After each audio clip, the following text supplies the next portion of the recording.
Hello student, हम पढ़ेंगे part 2। एक पार्ट का नाम है एक टोकरी भर मिट्टी। इसके हम पढ़ेंगे प्रश्न के उत्तर। पहला प्रश्न है, जमींदार विधवा की झोपड़ी क्यों हथियाना चाहता था? इसका उत्तर है, जमींदार विधवा की झोपड़ी इसलिए हथियाना चाहता था क्योंकि उसके महल के नज़दीक थी। क्या थी? महल के नज़दीक थी। वह उस स्थान पर महल बनाना चाहता था क्योंकि झोपड़ी के कारण उसके महल के सौंदर्य में कमी आती थी। अगला प्रश्न है, जमींदार ने विधवा की झोपड़ी हथियाने के लिए कौन कौन सी चाल चली? इसका उत्तर है, जमींदार ने अपने सभी प्रयत्न निष्फल होते देखकर अदालत के माध्यम से झोपड़ी हथियानों की चाल चली। उससे जमींदार वाली चाल चली।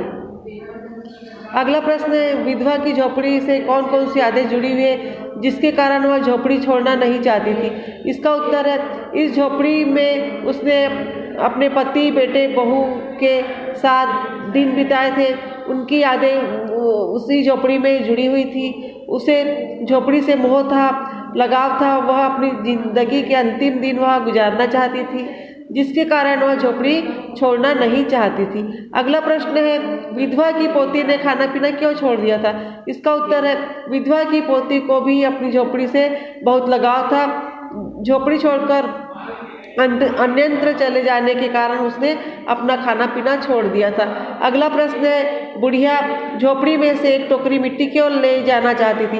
इसका उत्तर है, विधवा ने सोचा था कि इस झोपड़ी में से एक टोकरी मिट्टी लेकर उसी का चूल्हा बनवाकर रोटी पकाऊंगी। इससे मुझे भरोसा है कि मेरी पोती खाने लगेगी। यह सोचकर वह हाथ में टोकरी लेकर मिट्टी लेने पहुंच गई। चौथा प्रश्न है,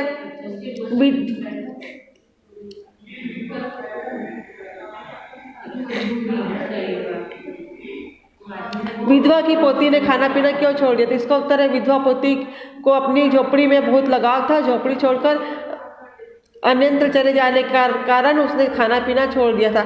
पांचवा प्रश्न है,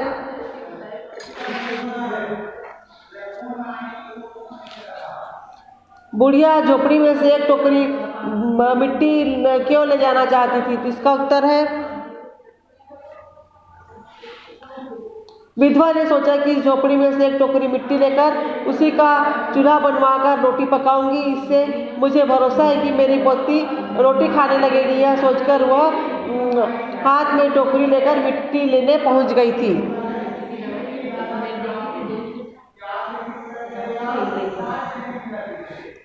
अगला प्रश्न है, विधवा द्वारा टोकरी उठाने को कहने पर जमींदार नौकर से न कहकर खुद टोकरी क्यों उठाने लगे? इसका उत्तर है, विधवा बार बार हाथ जोड़ने लगी और अपने पैरों में गिरने लगी तो जमींदार के मन में कुछ दया आ गई।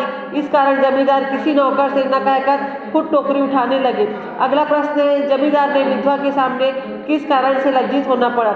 इसका उत्तर है, जमींदार द्वारा एक टोकरी मिट्टी का भार न उठाने पर विधवा कहती है कि जब आपसे एक टोकरी मिट्टी का वजन उठाना नहीं जा सकता तो इस झोपड़ी में तो हजारों टोकरियां मिट्टी की पड़ी है, उसका भार आप जिंदगी भर कैसे उठा पाओगे? जमींदार की विधवा के सामने इसी बात के कारण लज्जित होना पड़ा। अगला प्रश्न है, जमींदार द्वारा टोकरी न उठाने पर विधवा ने क्या कहा? इसका उत्तर है, जमींदार द्वारा मिट्टी की टोकरी न उठाने पर विधवा ने कहा, आपसे तो एक टोकरी मिट्टी नहीं उठाई जा रही है और इस झोपड़ी में तो हजारों टोकरियां मिट्टी है, उसका भार आप जीवन भर कैसे उठा पाओगे? अगला प्रश्न है, आपसे एक टोकरी भर मिट्टी नहीं उठाई जाती, इस झोपड़ी में तो हजारों टोकरियां मिट्टी पड़ी है। विधवा के इस कथन के पीछे क्या भाव रहेगा?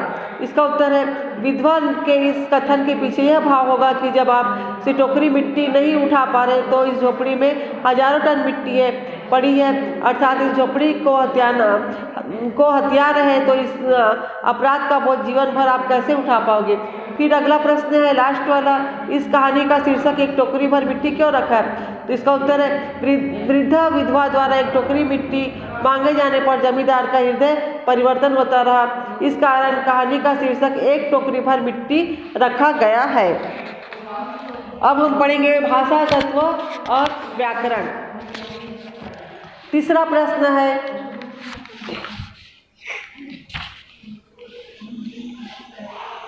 नीचे दिए गए वाक्यों को बहुवचन में बदलो। तो जैसे आम पका हुआ है तो इसका उत्तर आएगा आम पके हुए हैं। व्यक्ति सुन रहा है तो इसका उत्तर आएगा व्यक्ति सुन रहे हैं। और उसके बाद है साधु ध्यान मग्न बैठा है तो इसका उत्तर आएगा साधु ध्यान मग्न बैठे। और अगला प्रश्न है निम्नलिखित मुहावरों का अर्थ लिखकर वाक्य में प्रयोग कीजिए। पहला है फुट फुट कर रोना, इसका अर्थ है अत्यधिक दुख प्रकट करना। गरीब वृद्धा ने अपने बीते हुए दिनों को याद करते हुए दुख के मारे फुट फुट कर रोने लगे। दूसरा है बाल की खाल निकालना, इसका अर्थ है छोटी छोटी बातों के लिए बहस करना। इसका वाक्य बनेगा कुछ वकील बाल की खाल निकालने में माहिर होते। तीसरा थैली गरम करना, इसका अर्थ है रिश्वत देना। इसका वाक्य बनेगा जमींदार ने वकीलों को थैली गरम करके झोपड़ी पर अपना कब्जा कर लिया। चौथा है आंखें खुल जाना, अच्छा बुरे का ज्ञान होना। इसका वाक्य है विधवा के कहे वचन सुनते ही जमींदार की आंखें खुल गई। उसके बाद है निम्नलिखित शब्दों के दो पर्यायवाची शब्द लिखो। पहला है घर, घर का पर्यायवाची शब्द आएगा गृह निवास। दूसरा है आँख, आँख का पर्यायवाची शब्द आएगा नेत्र नयन। तीसरा है हाथ, हाथ का पर्यायवाची शब्द आएगा करहस्त। चौथा है पुत्र, पुत्र का पर्यायवाची शब्द आएगा सूत सपूत। और फिर है पैर, पैर का पर्यायवाची शब्द आएगा पद पाँव। अब है निम्नलिखित वाक्यों के लिए एक एक शब्द बनाओ। तो पहला है जो कभी नहीं मरता तो उसका उत्तर आएगा अमर। जिसका पति मर गया हो इसका आएगा विधवा उत्तर। जिसका कोई न हो उसका उत्तर आएगा अनाथ। और उसके बाद है जो मरे हुए के समान हो उसका है मृतप्राय। जिसका कोई सहारा न हो उसका आएगा बेसहारा।